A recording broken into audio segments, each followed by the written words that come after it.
Hello बच्चों, एक बार फिर से आप सभी लोगों का वेलकम है हमारे यूट्यूब चैनल पर।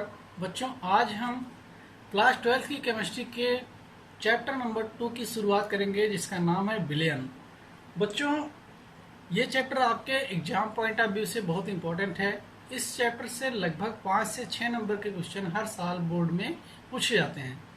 तो आप अच्छे से इस चैप्टर को तैयार करिए और इसके सभी नंबर को आप पेपर में आने वाले जो भी क्वेश्चन हो उनको सॉल्व करिए और अच्छे मार्क्स गेन करिए। तो बच्चों, आइए शुरू करते हैं चैप्टर विलयन। ये आज विलयन चैप्टर का बेसिक लेक्चर होगा, जिसमें बहुत सारी चीज़ें हम ऐसी बात करेंगे जिसके बारे में आप पहले से जानते हो, और अगर नहीं भी जानते तो आप लेक्चर को ध्यान से देखिएगा। वो सारी चीज़ें बताएंगे आपको। कुछ चीज़ें इसमें बच्चों आज के लेक्चर में 11 से भी मैच करेंगे, क्लास 11 से। तो आइए शुरू करते हैं विलयन। विलयन होता क्या है? इसको इंग्लिश में हम सॉल्यूशन बोलते हैं।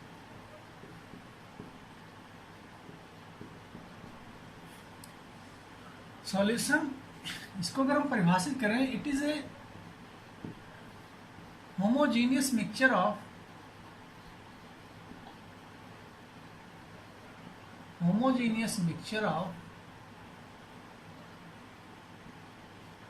two or more substance.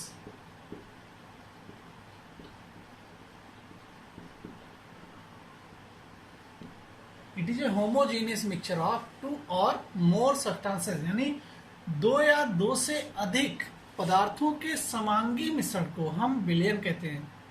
फिर से, दो या दो से अधिक पदार्थों के समांगी मिश्रण को हम विलयन कहते हैं। समांगी मिश्रण क्या होता है बच्चों? होमोजीनियस मिक्सचर, समांगी मिश्रण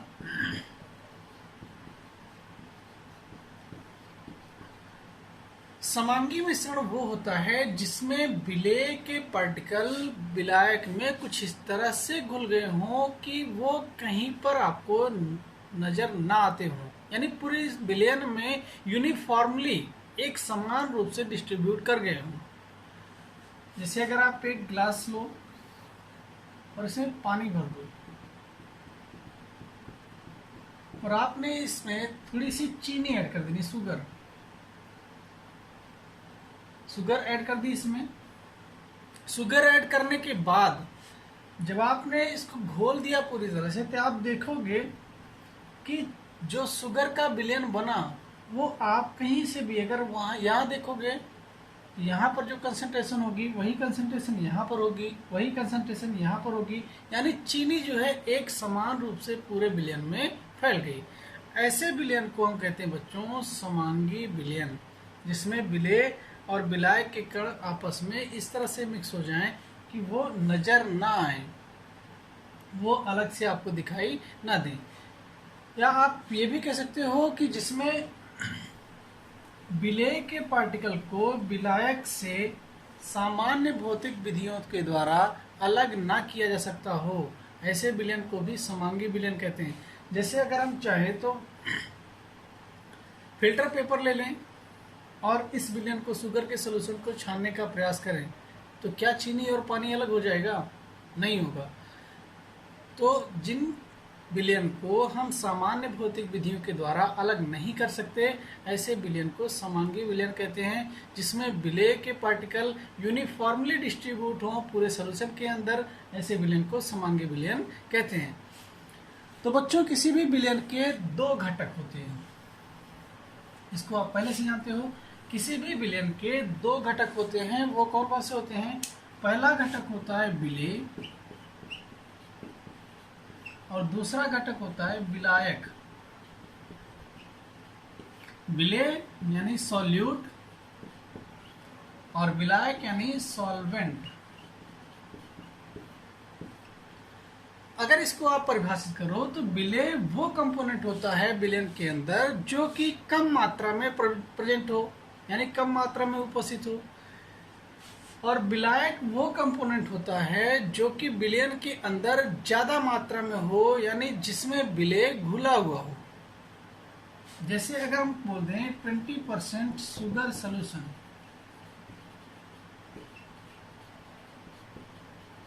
20% शुगर सोल्यूशन। अब 20% शुगर सोल्यूशन का मतलब कि हमारा टोटल सोल्यूशन कितना है, 100 ग्राम का, जिसमें 20% क्या है, यहाँ पे 20% शुगर है।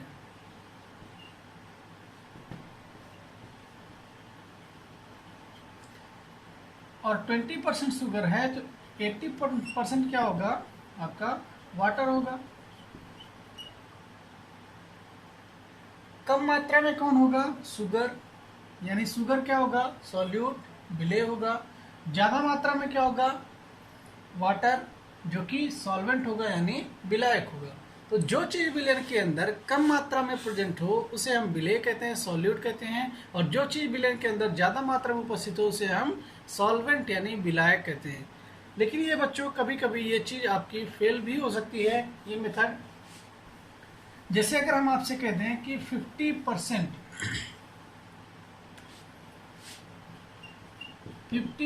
Sugar solution, weight by weight sugar solution, और 50% का मतलब कि इसमें 50 ग्राम शुगर है और 50 ग्राम ही वाटर भी है, दोनों की क्वांटिटी समान है। अब आप किसको कहोगे कि सॉल्यूट कौन है और सॉल्वेंट कौन है, तो यहाँ पर आपके लिए दिक्कत खड़ी हो सकती है बच्चों।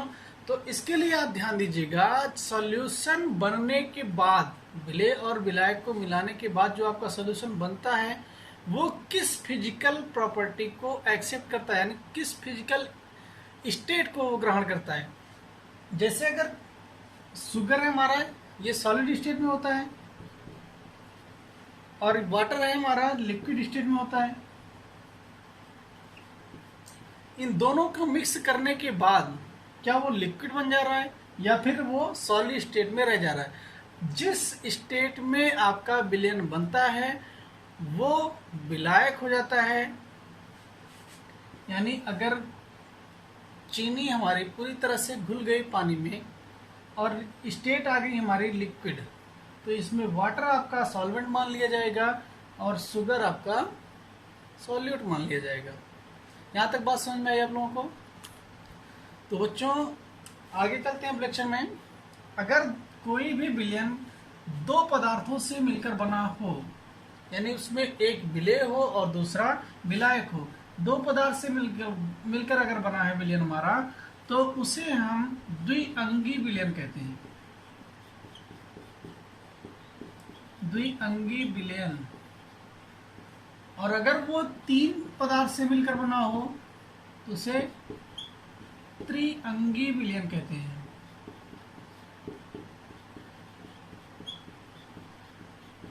तो बच्चों हमको इसके बारे में नहीं पढ़ना है, हमको इस चैप्टर में द्विअंगी विलयन यानी बाइनरी सॉल्यूशन के बारे में पढ़ना है। तो आइए देखते हैं विलयन के प्रकार।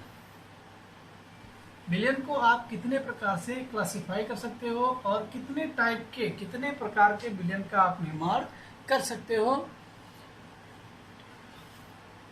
टाइप्स ऑफ सॉल्यूशन,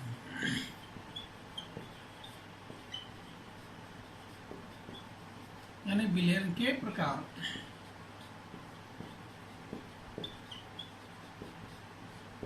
तो बच्चों विलयन को हम दो तरीके से क्लासिफाई कर सकते हैं। पहला तरीका क्या है कि विलयन में विलेय की मात्रा के आधार पर,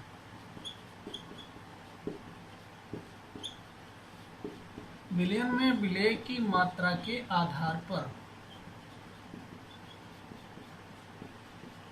और दूसरा तरीका हमारा विलायक की भौतिक अवस्था के आधार पर, विलायक की भौतिक अवस्था के आधार पर।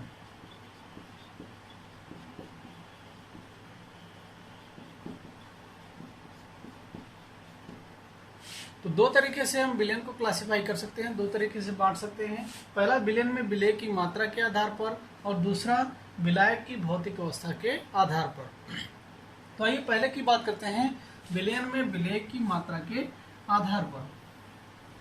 इसको भी हम फर्दर कई भाग में क्लासिफाई कर सकते हैं। तो बच्चों पहला होता है हमारा तनु विलयन।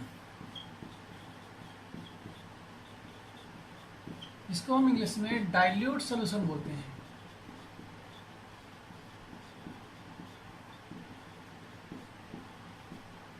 तनु विलयन क्या होता है? एक ऐसा विलयन जिसमें विलेय पदार्थ की मात्रा विलायक की अपेक्षा काफी कम हो, यानी बहुत कम मात्रा में विलेय पदार्थ विलयन में उपस्थित हो, ऐसा विलयन हमारा तनु विलयन कहलाता है, डाइल्यूट सॉल्यूशन कहलाता है। और दूसरा होगा हमारा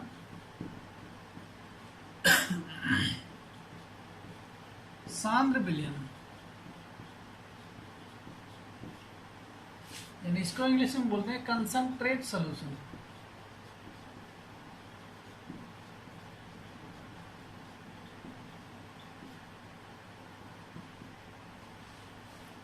ठीक इसका विपरीत, एक ऐसा विलयन जिसमें विलायक की तुलना में विलेय की मात्रा काफी अधिक हो, यानी विलेय अधिक मात्रा में विलयन में उपस्थित हो, ऐसा विलयन हमारा कहलाएगा सांद्र विलयन, यानी कंसंट्रेट सॉल्यूशन। थर्ड है संतृप्त विलयन।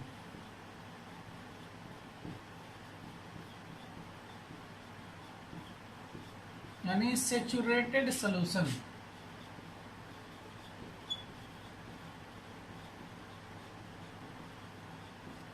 संतृप्त विलयन यानी सेचुरेटेड सॉल्यूशन। सेचुरेटेड सॉल्यूशन क्या होता है बच्चों?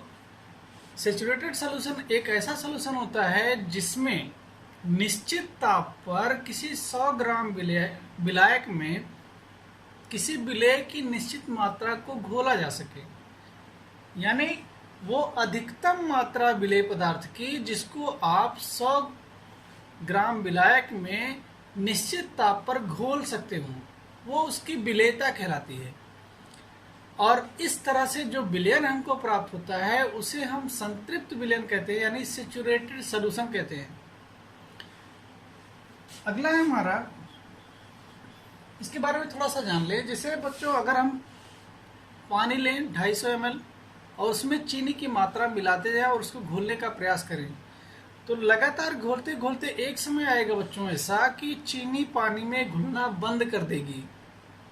और जिस समय चीनी पानी में घुलना बंद कर दे, उस समय जो हमको विलयन प्राप्त होगा वही हमारा संतृप्त विलयन होगा, वही हमारा सेचुरेटेड सॉल्यूशन होगा। दूसरा है इसके आगे असंतृप्त विलयन।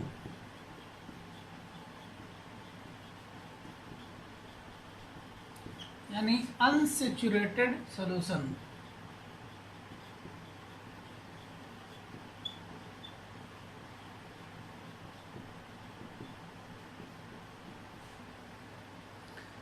अनसेचुरेटेड सॉल्यूशन ऐसा विलयन जिसमें किसी विलायक को संतृप्त करने के लिए विलेय पदार्थ की आवश्यक मात्रा से कम मात्रा उपस्थित हो, ऐसा विलयन हमारा अनसेचुरेटेड सॉल्यूशन कहलाता है, असंतृप्त विलयन कहलाता है, जिसमें संतृप्तता के लिए आवश्यक विलेय की मात्रा से कम मात्रा में विलेय पदार्थ उपस्थित हो, ऐसा विलयन हमारा असंतृप्त विलयन कहलाता है। पांचवा है अति संतृप्त विलयन।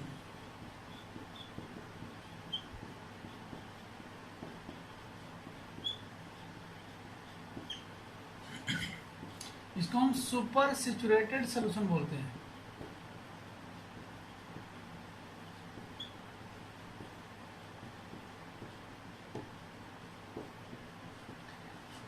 ऐसा विलयन जिसमें किसी विलायक को संतृप्त करने के लिए आवश्यक विलेय की मात्रा से अधिक मात्रा में विलेय पदार्थ उपस्थित हो, ऐसा विलयन हमारा अति संतृप्त विलयन कहलाता है, यानी सुपर सेचुरेटेड सॉल्यूशन कहलाता है।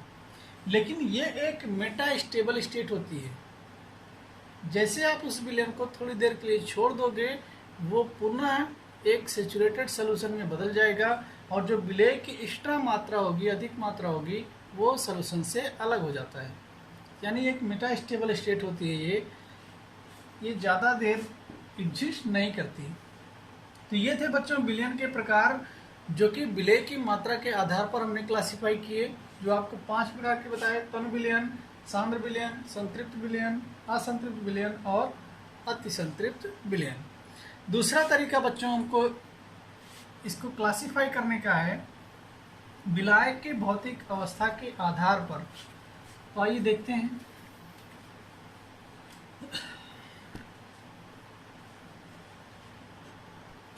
विलायक की भौतिक अवस्था के आधार पर दूसरा था हमारा तरीका।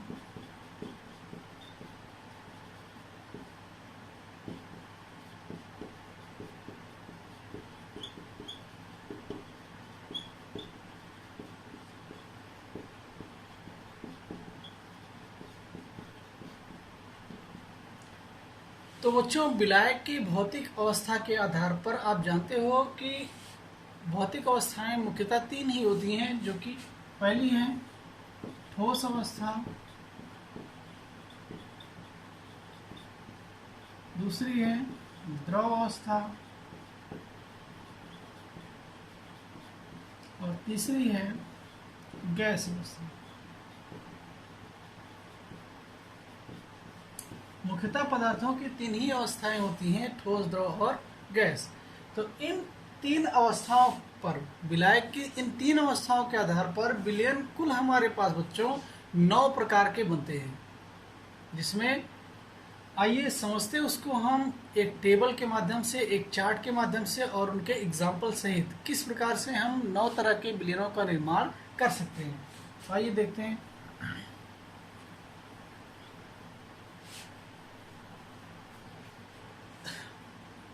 एक चार्ट बनाते हैं बच्चों विलयन के प्रकार।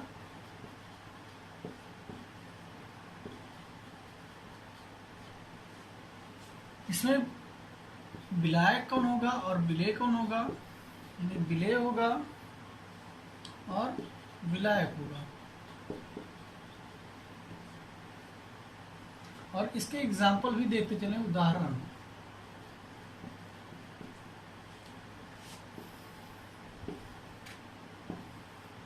तो आइए बच्चों, पहला एग्जाम्पल, पहला विलयन का प्रकार लेते हैं हम यहाँ पे गैसीय विलयन का।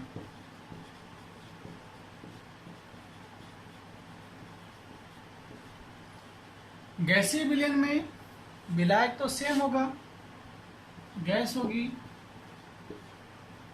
गैस होगी, गैस होगी। विलेय में गैस हो सकती है, द्रव हो सकता है और ठोस हो सकता है।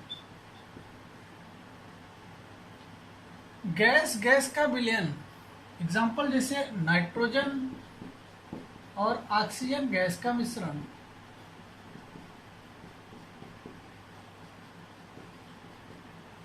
वायुमंडल में बच्चों नाइट्रोजन अधिक मात्रा में उपस्थित है और ऑक्सीजन कम मात्रा में।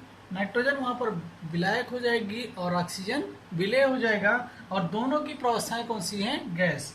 नाइट्रोजन भी गैस और ऑक्सीजन भी गैस। इस तरह से बना विलयन हमारा गैसीय विलयन होगा। दूसरा है जिसमें विलेय द्रव हो और विलायक गैस हो। तो ऐसा विलयन जैसे बच्चों क्लोरोफॉर्म का मिश्रण नाइट्रोजन गैस के साथ। क्लोरोफॉर्म जो होता है बच्चों द्रव अवस्था में होता है, और अगर इसको नाइट्रोजन के साथ मिक्स करते हैं तो ये बहुत ही आसानी के साथ मिक्स हो जाती है। तो क्लोरोफॉर्म गैस का नाइट्रोजन गैस के साथ मिश्रण, ये एक गैसीय विलयन है जिसमें CH3 द्रव अवस्था में है और नाइट्रोजन गैस अवस्था में है। तीसरा ठोस का गैस में विलयन, जैसे धुआं हो गया बच्चों,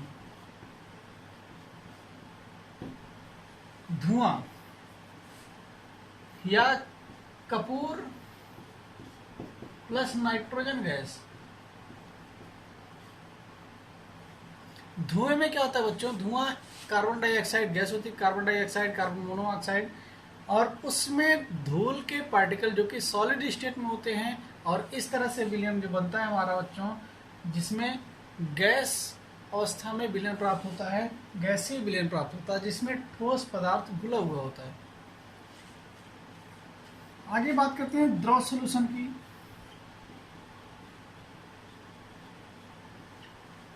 द्रव विलयन की तो बच्चों द्रव विलयन को भी हम 3 प्रकार से क्लासिफाई कर सकते हैं, ठीक इसी तरह से। विलायक इस बार क्या होगा, द्रव होगा।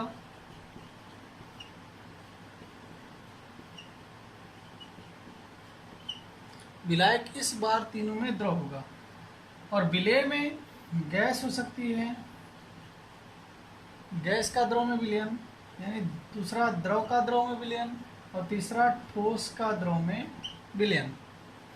गैस का द्रव में विलयन, जैसे बच्चों पानी में घुली हुई ऑक्सीजन यानी O2 प्लस वाटर। मछलियां पानी में घुली हुई ऑक्सीजन द्वारा ही सांस लेती हैं, उसी ऑक्सीजन को वो सांस के रूप में ग्रहण करती हैं। तो पानी में घुली हुई ऑक्सीजन, पानी हमारा द्रव अवस्था और ऑक्सीजन घुली हुई गैस अवस्था, इस तरह से जो विलयन बना हमारा वो द्रव विलयन बना। द्रव का द्रव में विलयन, जैसे alcohol plus water, alcohol plus water यानी जल। एल्कोहल भी लिक्विड स्टेट यानी द्रव अवस्था में, और वाटर भी द्रव अवस्था में, इस तरह से जो विलयन प्राप्त होगा वो द्रव विलयन होगा। तीसरा ठोस का द्रव में विलयन, जिसे शुगर यानी चीनी प्लस जल।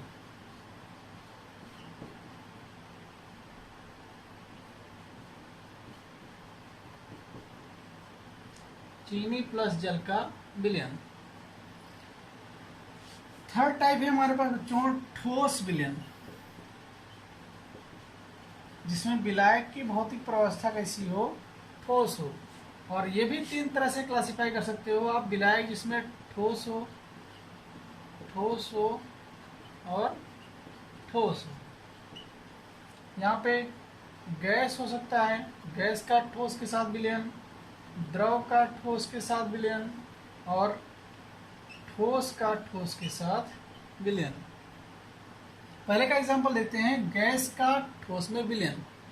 तो बच्चों अगर आपको याद हो तो आपने बहुत सारी अपचयन अभिक्रियाएं पढ़ी होंगी, जिसमें पैलेडियम एक ऐसी धातु होती है जो कि हाइड्रोजन गैस को एडजॉर्ब कर लेती है अपने सरफेस पे। इस तरह से जो विलयन प्राप्त होता है पैलेडियम प्लस हाइड्रोजन गैस का, वो ठोस अवस्था में प्राप्त होता है। यानी पैलेडियम जो धातु होती है वो हाइड्रोजन गैस को अपनी सतह पर, अपनी सरफेस पर एडजॉर्ब कर लेती है, अधिशोषित कर लेती है। और जो विलयन प्राप्त होगा वो ठोस विलयन होगा, और जिसमें गैस अवस्था में कौन होगी, हाइड्रोजन, और वो विलेय होगी। सेकंड है द्रव और ठोस का विलयन, यानी द्रव घुला हो ठोस के अंदर, जैसे मरकरी का सोडियम के साथ विलयन।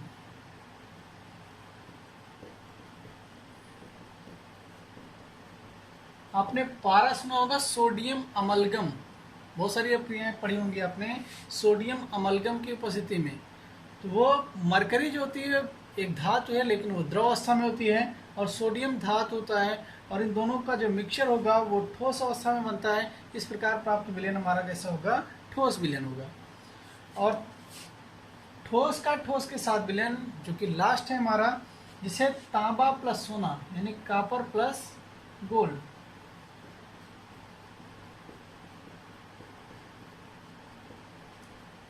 तांबा प्लस सोना। तो बच्चों शुद्ध सोने में आप ज़्यादा कारीगरी, ज़्यादा उसमें डिजाइन नहीं बना सकते। जब उसमें आप थोड़ा बहुत कॉपर की मात्रा मिला दोगे, उसमें और भी अच्छे से डिजाइन प्राप्त की जा सकती हैं।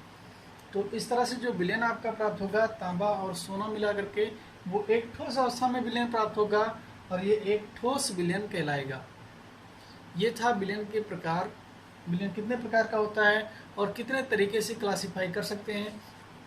तो गैसीय विलयन को हमने 3 प्रकार से क्लासिफाई किया, द्रव विलयन को भी 3 प्रकार से क्लासिफाई किया, और ठोस विलयन को भी 3 प्रकार से क्लासिफाई किया, और उन सब के एग्जाम्पल हमने आपको समझा दिए, बता दिए। तो अब बात करते हैं बच्चों, विलयन की सांद्रता क्या होती है।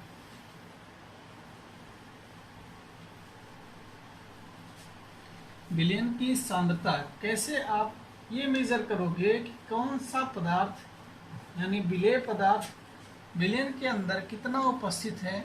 इस चीज़ को मेजर करने के लिए, इस चीज़ को मापने के लिए एक टर्म आता है जिसका नाम है सांद्रता। विलयन की सांद्रता होती क्या है?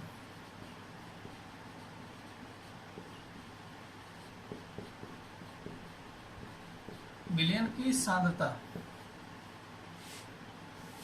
किसी भी विलयन के यूनिट आयतन में यानी एकांक आयतन में जो विलय की मात्रा उपस्थित होती है उसी को हम विलयन की सांद्रता बोलते हैं। यानी किसी भी विलयन के यूनिट यानी एकांक आयतन में उपस्थित विलय की मात्रा को हम विलयन की सांद्रता कहते हैं। लिख लो परिभाषा। विलयन के एकांक आयतन में उपस्थित विलय की मात्रा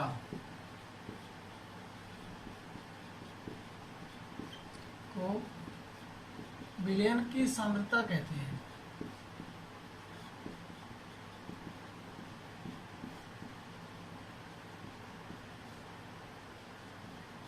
विलयन की सांद्रता कहते हैं। अब किसी भी विलयन की सांद्रता को ज्ञात करने के लिए बच्चों कई सारे फॉर्मूले हमारे पास, कई सारे कंसंट्रेशन टर्म हैं। आइए उन कंसंट्रेशन टर्म के बारे में थोड़ा सा जान लेते हैं।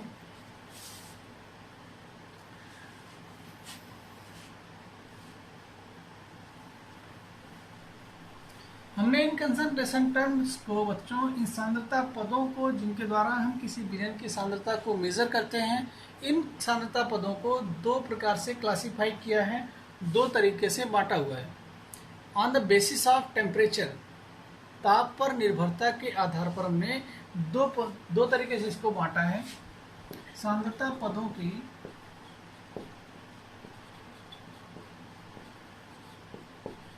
ताप पर निर्भरता,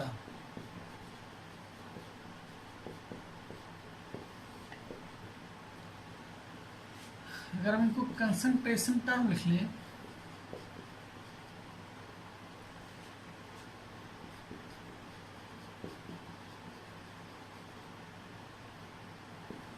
कंसंट्रेशन टर्म्स, इनको बच्चों हमने दो तरीके से क्लासिफाई किया हुआ है। पहला क्या है? वॉल्यूम बेस्ड, और दूसरा है, या आप रिलेटेड बोल दो,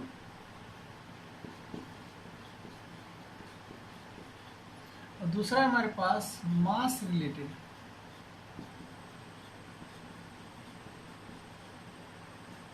हमने इसको वॉल्यूम रिलेटेड और मास रिलेटेड में क्यों डिफाइन किया इसको? देखिए, वॉल्यूम रिलेटेड वो क्वांटिटी होगी क्योंकि वॉल्यूम आप जानते हो बच्चों टेम्परेचर के साथ परिवर्तित होता है। ताप बढ़ने पर वॉल्यूम बढ़ जाता है, ताप घटने पर वॉल्यूम कम हो जाता है। जबकि मास के साथ ऐसा नहीं होता, द्रव्यमान के साथ ऐसा नहीं होता।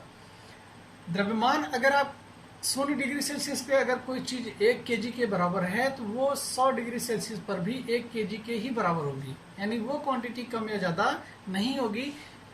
तो वॉल्यूम रिलेटेड जो क्वांटिटीज हैं वो चेंज हो सकती हैं, लेकिन मास रिलेटेड चेंज नहीं हो सकती।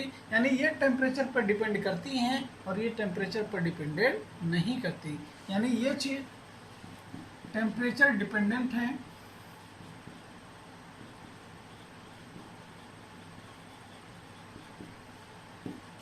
और ये चीज मास रिलेटेड जो भी क्वांटिटी होंगी, जो भी कंसंट्रेशन टर्म्स होंगे, वो टेम्परेचर से इंडिपेंडेंट होंगे।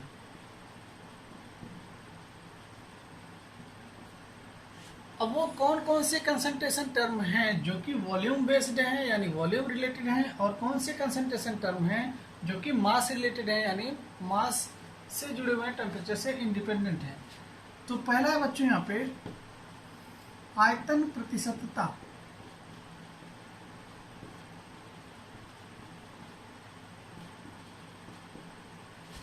आयतन प्रतिशतता, जिसको आप वी बाई वी बोलते हैं, वी बाई वी परसेंटेज। दूसरा हो सकता है द्रव्यमान आयतन प्रतिशतता,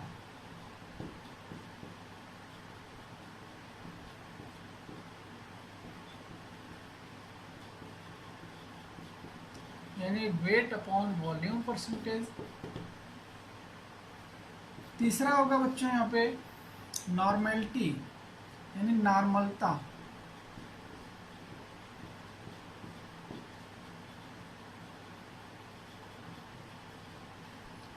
ये भी वॉल्यूम बेस्ड होती है।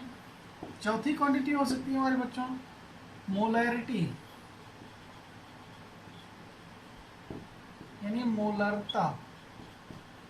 ये भी क्वांटिटी हमारी वॉल्यूम रिलेटेड होती है और टेम्परेचर पर डिपेंड करती है। और अगर मास रिलेटेड की बात करें बच्चों तो यहाँ पर मास रिलेटेड में आएगा पहला क्वांटिटी आपकी भार प्रतिशतता।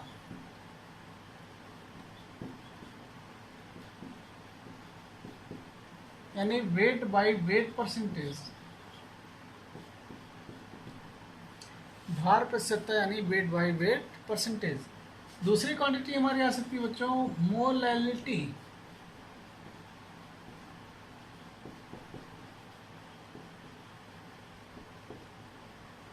मोलैलिटी।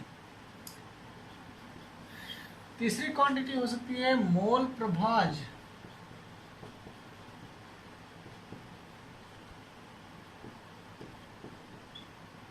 इसको मोल फ्रैक्शन भी बोलते हैं, जो कि बहुत ही इंपॉर्टेंट है इस चैप्टर के लिए। और चौथा है पीपीएम यानी पार्ट पर मिलियन, पीपीएम।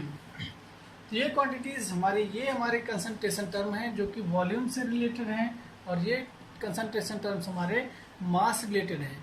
तो बच्चों इसके आगे अगले लेक्चर में आपको एक एक कंसंट्रेशन टर्म का एग्जाम्पल सहित सवाल भी हल कराएंगे। और कल के लिए नेक्स्ट लेक्चर के लिए वेट करिए आप लोग, और वीडियो को शेयर करिए और चैनल को सब्सक्राइब जरूर करिए।